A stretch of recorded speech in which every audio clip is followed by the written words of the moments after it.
निश्चित रूप से सांगानेर की घटना जैसा अखबारों में आया और एफआईआर दर्ज हुई, निंदनीय घटना है। हम उसकी कड़े शब्दों में निंदा भी करते हैं, भर्त्सना करते हैं और हमारी पुलिस ने त्वरित कार्रवाई की है।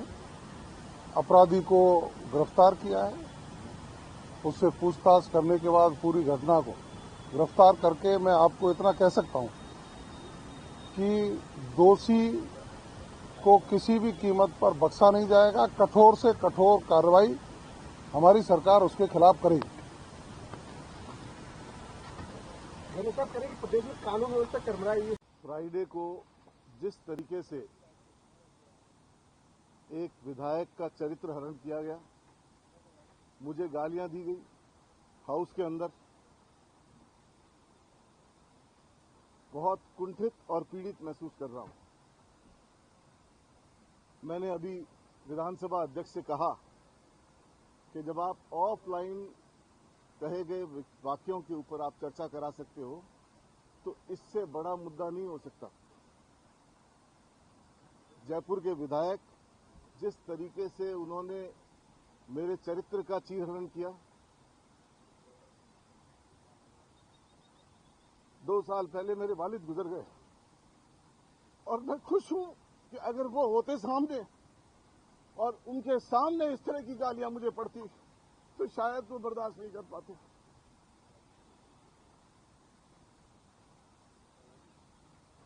मैंने अभी विधानसभा अध्यक्ष से कहा, उन्होंने कहा संसदीय कार्य मंत्री से बात करो।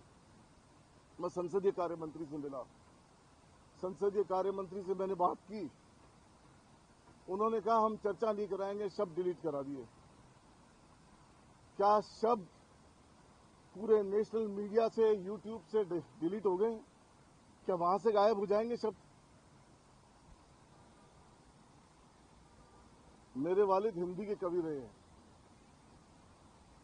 और पत्रकारिता जगत के प्रवीण चंद्र जी छावड़ा, ओम सैनी जी, मिलाप चंद जी राही, भानु भारती जी, आचार्य जी, इन लोगों के समकक्ष उन्होंने कविता की और उन्होंने हमेशा हिंदी में लिखा।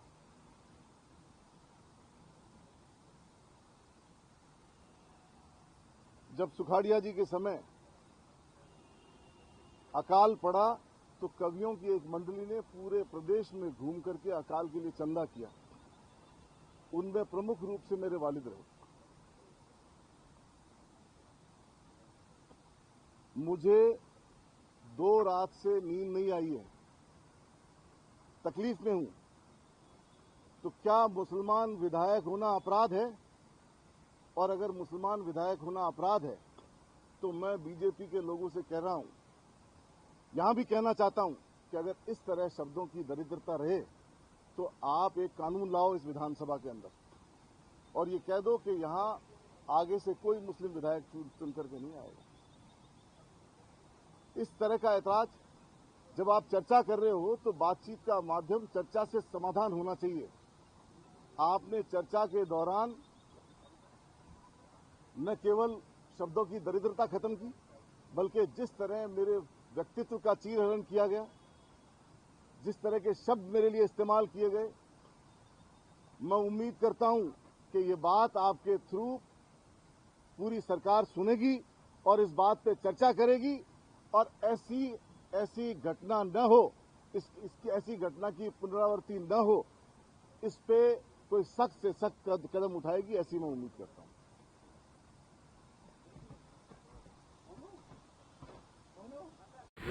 देखिए, मैं बहुत ज़्यादा आहत हूं और जिस तरीके से मुझे गालियां दी गई, जैसे शब्दों का चयन किया गया, मैं ऐसे शब्दों को विधानसभा के अंदर, मैंने आज विधानसभा अध्यक्ष से बात की, आज पहला दिन था, उसके बाद मैंने उनसे गुजारिश कि ऐसे शब्दों की पुनरावृत्ति न हो, इस पे एक चर्चा जरूर कराइए। जब आप अखबार की कटिंग पे और अखबार की न्यूज़ पे विधानसभा के अंदर चर्चा कर सकते हो जो ऑफ रिकॉर्ड बोली गई है। तो रिकॉर्ड पे शब्दों की दरिद्रता को जिस तरह इस्तेमाल किया गया उस पर चर्चा जरूर होनी चाहिए। विधानसभा अध्यक्ष चर्चा नहीं करा रहे और न ही उन्होंने संसदीय कार्य मंत्री पे बात डाइवर्ट की। मैंने संसदीय कार्य मंत्री से भी बात की लेकिन उनकी मंशा नहीं रही। और मैं ये कहना चाहता हूँ कि ऐसे शब्दों की पुनरावृत्ति अगर होगी तो जिस तरह विधायक ने स्पीच दी और फिर माफ़ी शब्द का उपयोग किया, फिर 2 बात गलत बोली, फिर माफ़ी का उपयोग किया और मैंने उस पर जब अपनी बात रखी तो मुझे जिस तरीके से प्रताड़ित किया, अपमानित किया, मैं उन शब्दों के बारे में मतलब मैं इन शब्दों को सुनने के लिए विधानसभा नहीं आया। इस तरह से अगर विधायक बन के मुझे जनता के मुद्दे उठाने में इस तरह की गालियां सुननी पड़ेगी तो इससे बेटर तो मैं विधायक न हूं तो ज़्यादा अच्छा है। अगर आदमी का चरित्र हरण किया जाएगा, चरित्र का चीर हरण किया जाएगा तो कोई भी आदमी विधानसभा के अंदर अपनी भाषाओं पे संयम नहीं रख सकेगा और विधानसभा की गरिमा खत्म हो जाएगी। विधानसभा के इतिहास में आज तक जिस तरह से ये सत्र गुजरा है वो निंदनीय है और एक आदमी बार बार शब्दों की दरिद्रता रहे तो आप एक कानून लाओ इस विधानसभा के अंदर और ये कह दो कि यहाँ आगे से कोई मुस्लिम विधायक चुनकर नहीं। इस तरह का एहसास जब आप चर्चा कर रहे हो तो बातचीत का माध्यम चर्चा से समाधान होना चाहिए। आपने चर्चा के दौरान न केवल शब्दों की दरिद्रता खत्म बल्कि जिस तरह मेरे व्यक्तित्व का चीरहरण किया गया, जिस तरह के शब्द मेरे लिए इस्तेमाल किए गए, मैं उम्मीद करता हूं कि ये बात आपके थ्रू पूरी सरकार सुनेगी और इस बात पे चर्चा करेगी और ऐसी घटना न हो, इसकी ऐसी घटना की पुनरावृत्ति न हो, इस पे कोई सख्त से सख्त कदम उठाएगी। ऐसी होगी क्या शब्द पूरे नेशनल मीडिया से, यूट्यूब से डिलीट हो गए? क्या वहां से गायब हो जाएंगे शब्द? मेरे वालिद हिंदी के कवि रहे और पत्रकारिता जगत के प्रवीण चंद जी छावड़ा, ओम सिंह जी, मिलाप चंद जी राही, भानु भारती जी, आचार्य जी, इन लोगों के समकक्ष उन्होंने कविता की और उन्होंने हमेशा हिंदी में लिखा।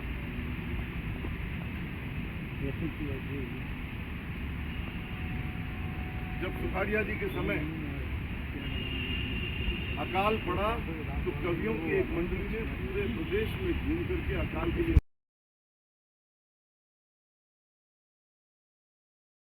कह रहे हैं और आज से नहीं कह रहे हैं।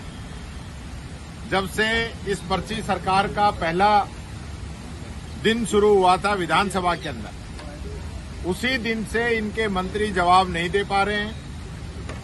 सिर्फ और सिर्फ हवाई बातें की जा रही हैं। विशेष रूप से मैं उल्लेख करना चाहूंगा अनुप्रति कोचिंग योजना की, जिसके बारे में इन लोगों ने बहुत बड़ी बड़ी बातें कही, लेकिन हालत यह है पूरा सत्र गुजरने के बावजूद भी आज तक पैसे देने की तो बात छोड़ दीजिए, ये लोग चयनित जो अभ्यर्थी हैं, बच्चे हैं, उनकी सूची आज तक जारी नहीं कर पाए हैं और मंत्री उसको घुमा रहा है बातों को कि हमने 21 में दे दी, हमने 22 में दे दिए, हमने 23 में दे दिए, हमने 24 में दे दिया। अरे भाई, वो तो हमारे समय की स्कीमें थी, हमने ही उसका सारा जो है बजट उसी समय सैंक्शन कर दिया था, हमने समय पे भुगतान किया। 21 में स्कीम हमने शुरू की, तब जरूर इसके अंदर दिक्कतें थी, उनको हमने 22 के अंदर सॉर्ट आउट कर दिया था। 22 में कोई दिक्कत नहीं आई, 23 में कोई दिक्कत नहीं आई और 24 में कोई दिक्कत नहीं आई। 25 में अब तक आप सिर्फ एप्लीकेशन बता रहे हो, आपने एक भी बच्चे को अनुप्रति योजना के अंदर स्वीकृत नहीं किया। 1 रुपया आपने अभी तक नहीं दिया। वो बच्चे कहां जाएंगे? उन्होंने एडमिशन ले लिया कोचिंगों के अंदर, पूरा 70 निकल गया। जो काम जून जुलाई में हो जाना चाहिए था वो मार्च तो अभी खत्म होने वाला है, अभी जून जुलाई ये आएगा। पूरा 1 साल उन बच्चों का चला गया। कईयों की तो कोचिंग ही पूरी हो जाएगी, तो आप बताइए उनका भुगतान कब करेंगे? और मंत्री जवाब जो है दूसरे रूप में देना चाहते हैं और अध्यक्ष जी उनको बचाना चाहते हैं, तो ऐसे बचाने से तो काम चलेगा नहीं। इसी प्रकार से ऊर्जा विभाग के अंदर धारीवाल जी ने जो क्वेश्चन पूछा, उस क्वेश्चन के अंदर सरकार जवाब नहीं दे पाई और इस सरकार की पोल खुल गई। ये जो कह रहे हैं ना बिजली पूरी दे रहे हैं, बिजली पूरी दे रहे हैं, तो आपके पास जो बिजली उपलब्धि नहीं है तो आप पूरी कैसे दे दोगे?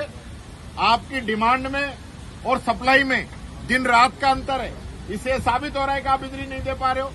और सबसे महत्वपूर्ण बात यह है कि धारीवाल जी ने पूछा कि अगर आपने बिजली खरीदी भी है तो किन से खरीदी है, कितनी खरीदी है, कितने का भुगतान दिया है? मंत्री जवाब नहीं दे पाया। ये सरकार फेल है। और एक जवाब और दे दिया इन्होंने कि हम एक्सचेंज कर रहे हैं। मैं ये कहना चाहता हूं, स्पष्ट आरोप लगाना चाहता हूं इस सरकार पे कि इन्होंने ये कहा सदन के अंदर कि कांग्रेस एक्सचेंज करती थी, वो एक्सचेंज हम बंद करेंगे और हमने बंद कर दी है। हम एक्सचेंज नहीं करना चाहते कि आप एक्सचेंज कर लो और महंगे दामों में हमें वापस देनी पड़ती है, इसलिए हम एक्सचेंज नहीं करेंगे। तो आज क्यों आप कह रहे हो कि हम एक्सचेंज कर रहे हैं? इसका मतलब आप सदन के अंदर भी झूठ बोल रहे हो, जनता को गुमराह कर रहे हो, बिजली की पूर्ति आप नहीं कर पा रहे और ये हकीकत है। 2 बातों के अंदर मैं कहना चाहूंगा, बिजली की आपूर्ति के अंदर आज भी किसान को पूरी बिजली नहीं मिल रही, ट्रिप के अंदर मिल रही है, कट कट के मिल रही है और न सिंगल फेस बिजली मिल रही है। ग्रामीण क्षेत्र के अंदर तो हालत यह है कि पूरी रात सिंगल फेस लाइट नहीं आ रही है।